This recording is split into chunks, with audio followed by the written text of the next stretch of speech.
Hello students, in this video we'll discuss the wave equation on the half line using odd symmetry. So let's consider the 1D wave equation.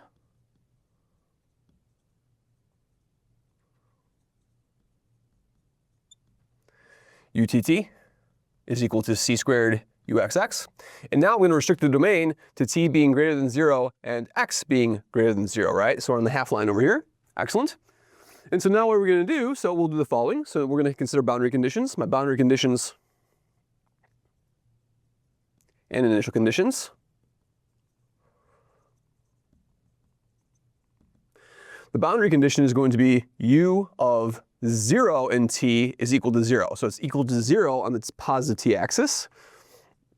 U of x0 is equal to fx. And then utx0 is equal to gx. Those are my initial conditions, okay? Now what we're going to do is the following. So we know that if I plug in x equals 0 into these formulas, I know that both f and g of 0 have to equal to 0. Note, f of 0 equals g of 0 equals 0 by the boundary condition.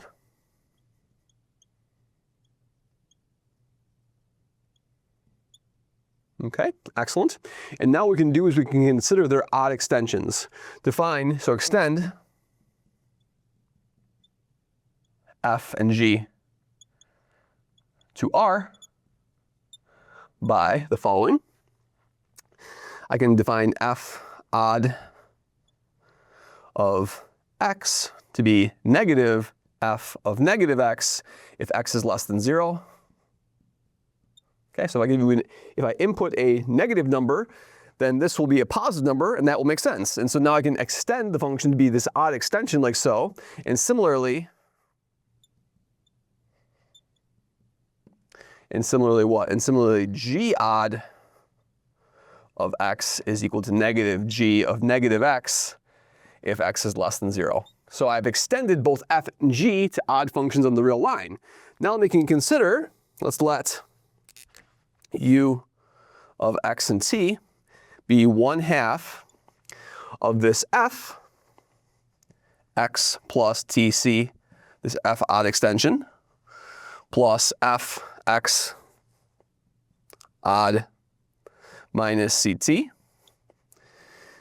plus 1 over 2c. So I'm using D'Alembert formula, x minus ct, x plus ct, g odd of s ds. This is the solution to the wave equation on the entire real line, and this function u is an odd function. This function u is clearly odd in the x variable. Okay? And so what I can do now is that means I can restrict this function u. This function u is the candidate for my solution, right? This will be my solution if x is greater than 0, right? We claim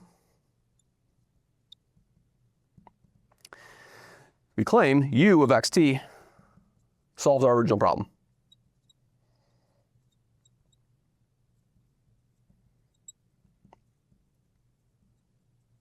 Okay? All right, well, that's good to see because now that's the solution basically. So now I can basically, how do I know this is a solution? Well, first of all, I know that this u of xt is going to solve the wave equation because that's just D'Alembert's formula, right? So the proof of this is that u of xt solves, u is a solution to the wave equation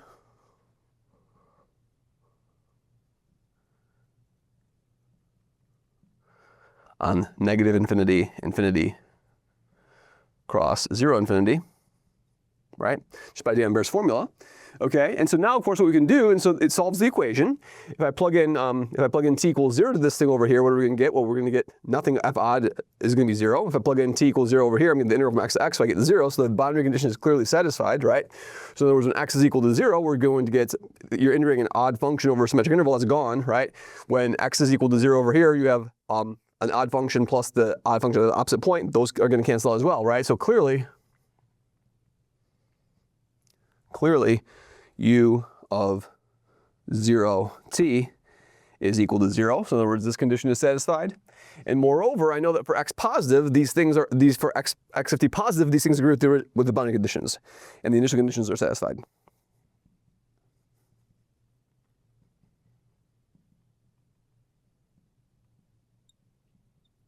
Okay, now we can break this up into two parts. We can write our solution out into two parts. Let's do so.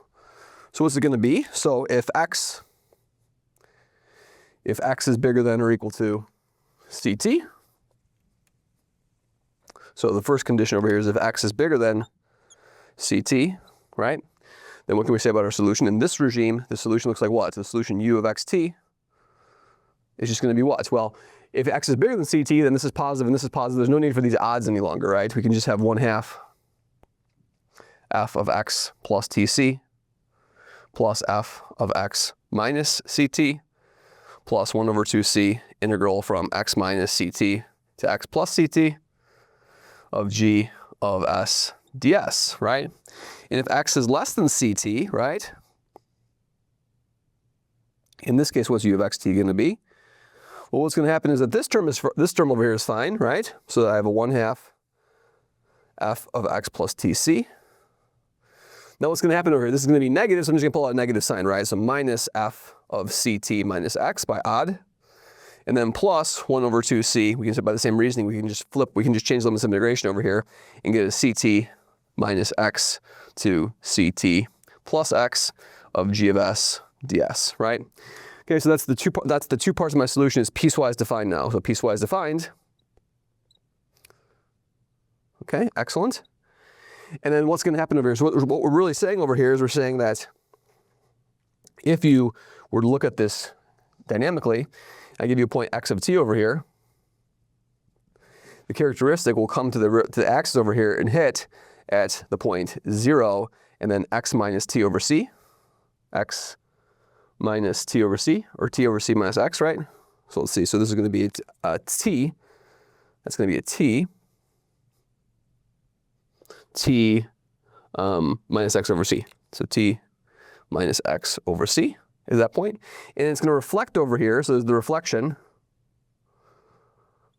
to this point over here on the axis, which is going to be what? Which is going to be now, it's going to be what point? It's going to be tc, let's see, it'd be tc minus x, right? Tc minus x comma 0. So what's happening is that when it hits the boundary over here, it's a reflecting boundary. So sometimes we say it's like a reflection condition on the wave equation.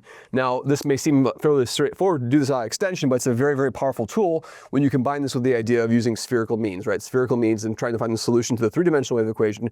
You reduce to the one-dimensional wave equation where there's a boundary condition on the radial variable. And so this very simple idea comes into play with this reflecting boundary condition when you talk about spherical means and you talk about the solution to the three-dimensional wave equation. So this is a very, very powerful technique, this odd extension, because it allows me to access the wave equation higher dimensions. Thank you very much.